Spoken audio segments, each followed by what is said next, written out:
So there you go, Newcastle United managed to beat Southampton with 9 men, and Newcastle United really, they deserve some plaudits after that, because, you know, they were hanging on there for so long, particularly when they went down to not just 10 men because of a stupid red card from Jeff Hendrick, but going down to 9 men when Fabian Schär went off injured.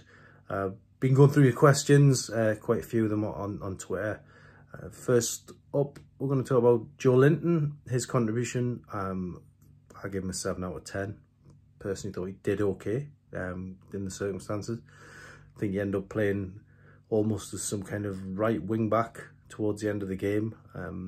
People ask him why did he get 7 out of 10? Well, at the end of the day, in the time he was on the pitch, you know, he had to play in a variety of different positions. When Wilson went off, did okay in terms of holding it up, but more importantly, defensively, made a couple of good clearances, made 7 aerial wins when Newcastle were really under the cosh. And I'm not judging Joelinton on being a striker or the number 9 or the £40 million centre forward in a situation like that. I'm judging him on what's he going to do in, you know, when everything's going against Newcastle United.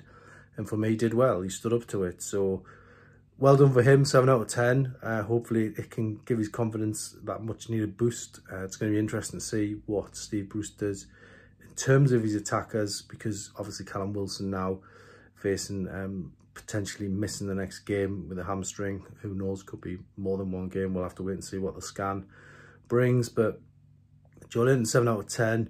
A lot of people asking about that. There's the answer on that one.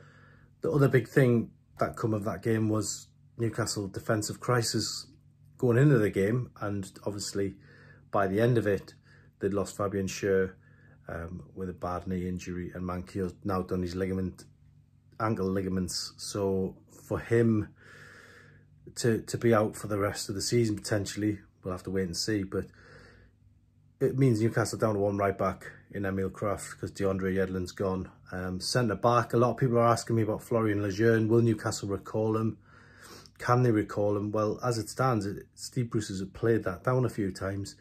It's almost like they're not really interested in recalling him at the moment. They probably think they've got enough cover, especially with someone like Isaac Hayden, who can drop back into the centre of defence. Paul Dummett also can play centre back.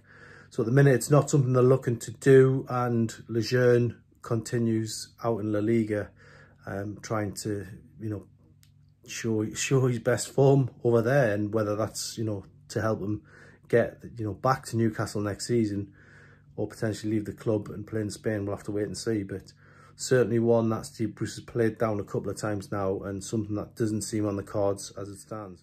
So Miguel Almiron, what can you say? For me, outstanding, 10 out of 10. I actually didn't think he would get credited with the first goal, but looks like a lot of outlets have given it. So 2 goals for Almiron. Ran the most, you know, meters on the pitch throughout the game. He was everywhere. I give him 10 out of 10. Some people don't think he deserved it. Some people do. But as far as I'm concerned, Almiron is now playing his best football for Newcastle since he got here. And we knew it would take him a while to settle. But, you know, he's now doing everything that's asked of him. He's creating goals. He's making goals. But he's doing everything else. And he looked like a leader for me yesterday. That was the other big thing that I noticed. When they went down to 9 men particularly, he was getting everyone just to calm down. Let's have a bit of composure. He was acting like a captain out there. And I thought that was really impressive. And then, you know, running the clock down, putting it in the Gallagher end, you know, just winning throw-ins down that left-hand side when eating up those vital seconds. He just had a real understanding of what was needed to win that game, and for me, 10 out of 10 every time.